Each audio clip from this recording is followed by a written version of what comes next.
camera down. Hopefully it's a good angle. This is a tutorial about Tibetan throat singing. And I guess you're going to be part of the tutorial up close. The very first thing that you want to do when Tibetan throat singing is you got to know the mudra for Tibetan throat singing. The Conch shell mudra. Take out your left hand, wrap your other hand around it as if your thumb was a handle. Stick your other thumb out and connect it with your middle finger on your other hand. You are now with your fist holding your thumb, punching the inside of your palm, connected to with your middle finger and thumb or whatever. You are doing the conch shell mudra. And what this mudra does is increase the amount of overtones your voice has.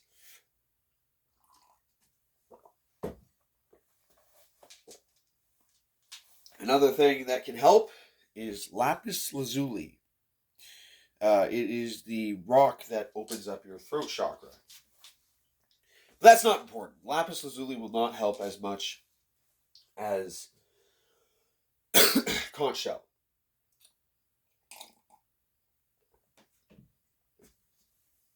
But if you wanted to know, lapis lazuli is a rock that is good for singing. Anyway, another thing that you might want to do is get a pull-up bar.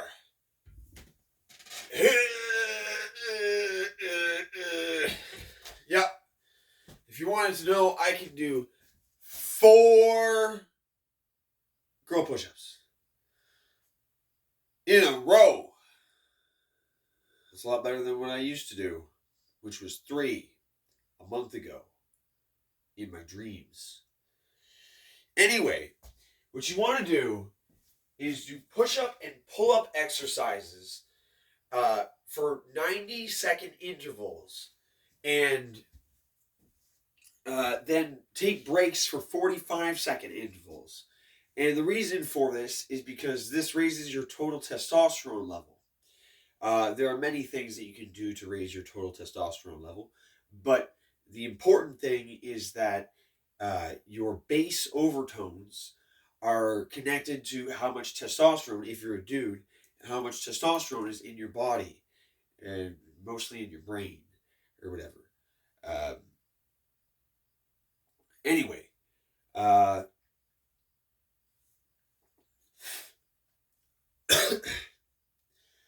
so you also, you can exacerbate testosterone in a lot of different ways and stuff like that. Anyway, so there's parts of Tibetan throat singing that are just about getting the timbre, and that's the exercise part. You won't be able to Tibetan throat sing, if you're a dude at least, until you reach puberty. And once you hit puberty, it should start happening in technique or whatever only when you scream, and then it won't happen until you need it for the rest, which would be if you blow your voice, you Tibetan throat sing, hold the top note up with a lower note. Anyway, let's Tibetan throat sing. So you use the vowel om, or the om syllable, or just not vowel, syllable, to practice your Tibetan throat singing. And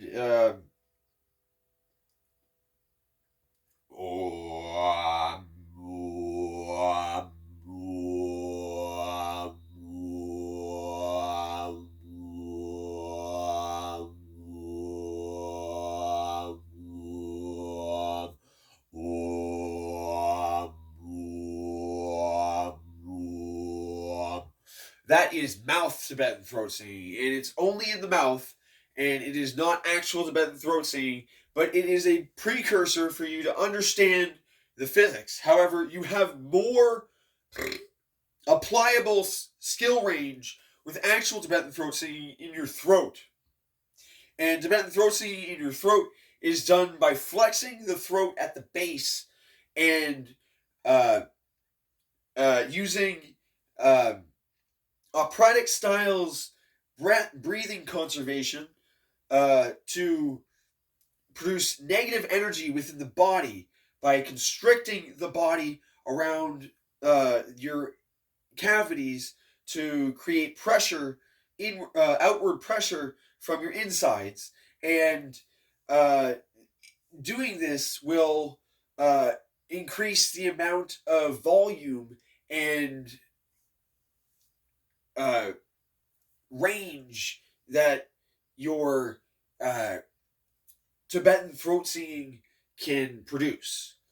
Um, you to If you wanted to keep up Louis Armstrong's Tibetan throat singing for an entire song, you need very good control over negative energy. However, we are not talking about like the force here. We are talking about a principle in physics.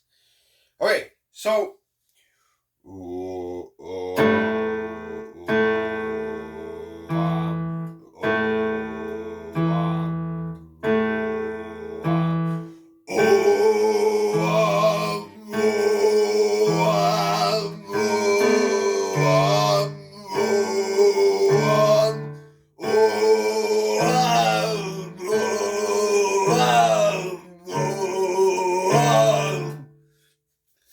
Uh, the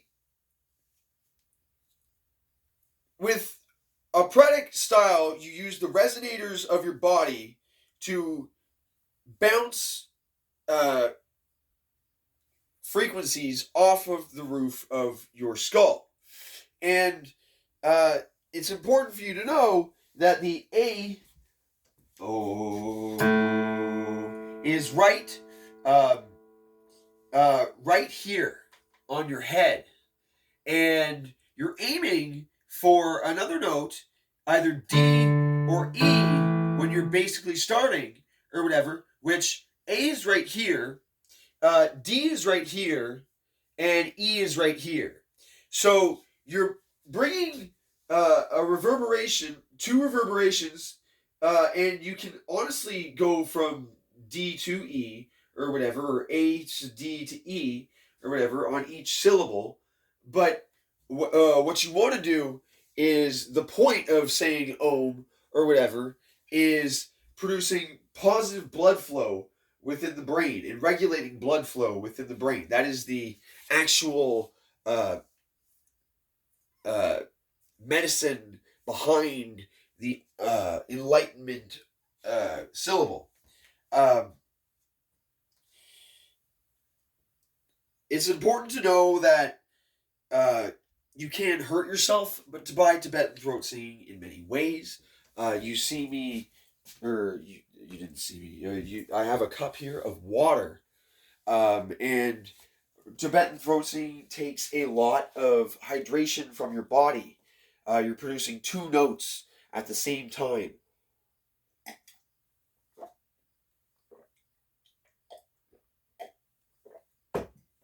As well, you might think smoking um, or drinking coffee, things that make your voice hoarse, might improve your Tibetan throat singing. Well, they don't.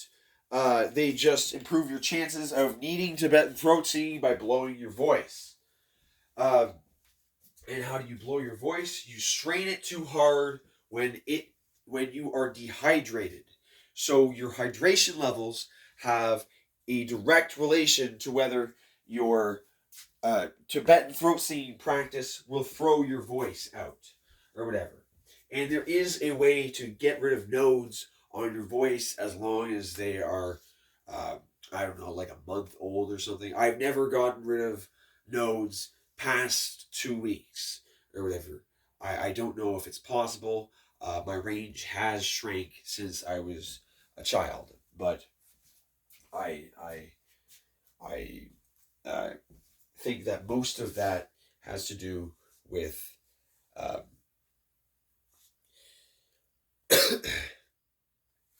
just getting older. Anyway, What am I at? Oh man, I'm at 10 minutes. Wrap this up quick. So you use conch shell, and you can use conch shell with your regular singing as well to increase overtones with whatever singing voice that you want. If you want to increase your high overtones, you bring your arms down low. And if you want to increase your low overtones, you bring your arms way back. And if you noticed while I was talking, it actually does that. I have less control over the amount of overtones that I can throw onto the high range, because I am always using my maximum amount of high overtones because I really like treble. Uh, no trouble for me, just treble. Um, anyway, hi! That's how I like to say hi. Like an idiot. It's pretty high. It's pretty fucking high. Anyway, um, um, so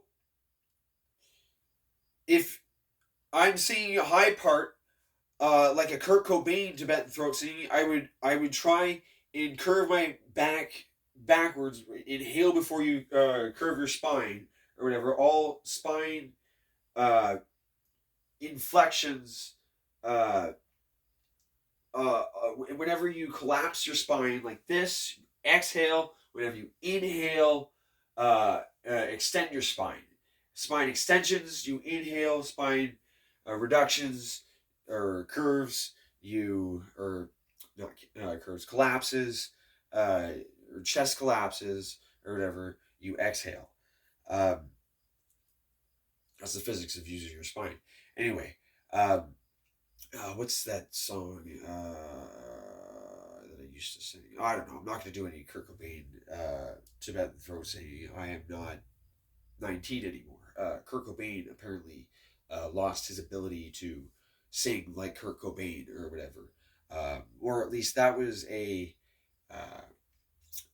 conspiracy theory or whatever, that he killed himself because he couldn't hit those high notes anymore or whatever. But he actually, uh, like John Lennon, notoriously pushed his voice too hard or whatever. Kurt Cobain pushed his voice so hard that it brought on new levels. Lemmy, let's say, um, is an amazing Tibetan throat singer in that he does Fibonacci throat singing with his throat singing, but Kurt Cobain's symmetrical throat singing is at such a high range that the skill level is is not higher, but the actual endowment of him is higher to be able to hit those notes. Uh, it's incredible what he did. It's incredible. But I specialize in low Tibetan throat singing. How do you do? Um, and most Tibetan throat singing is uh, regular uh, regular intervals, not inverted intervals. You can invert your intervals with Tibetan throat singing, but it's much harder to do. It's such a higher advanced Tibetan throat singing. You don't even see it in popular music. Uh, uh,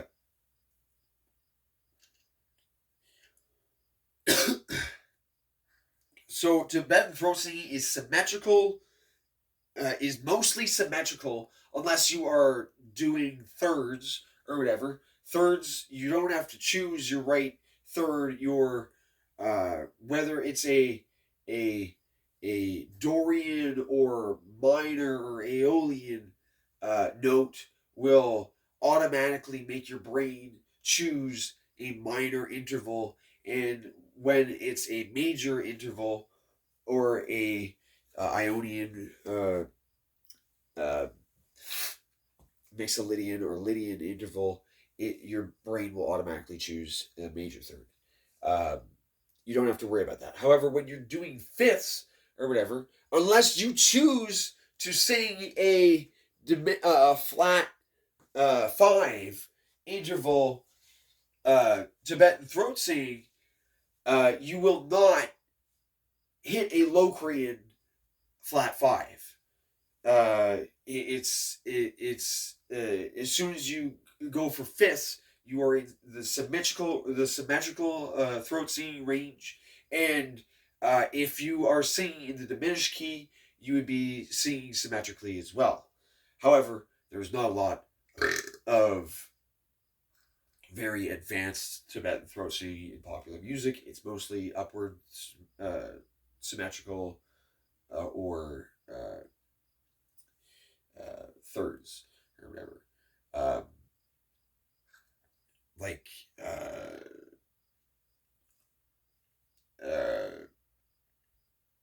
what's it called? Anyway,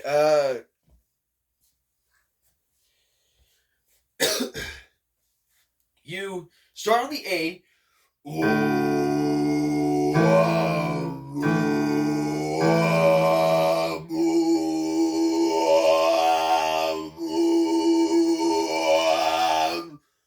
And you should feel it right here to right here. It's pretty easy to recognize A's, D's, and E's because of saying Om or whatever. Anyway, but to do a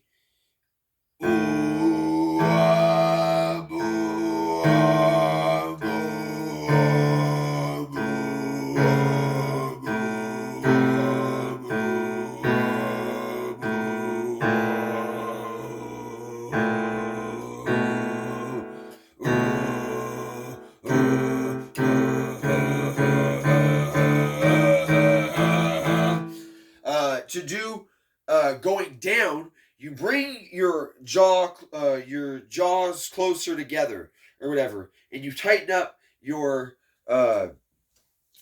throat to go up.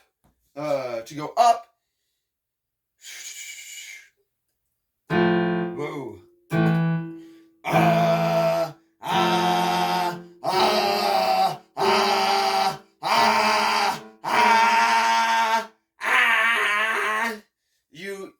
You bring your throat apart until you get to 1 octave. At 1 octave, you have to bite down on your actual. You have to sing through your teeth after 1 octave, like Louis Armstrong. Louis Armstrong is over octave, is third Tibetan throat singing, but an octave higher, or whatever. It's thirds on an octave higher. So.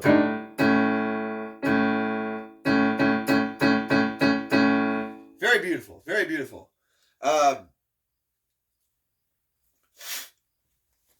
Anyway, that is a quick Tibetan throat singing tutorial for beginners to advanced Tibetan throat singers. I hope you enjoyed it. I'll try and make some more Tibetan throat singing songs.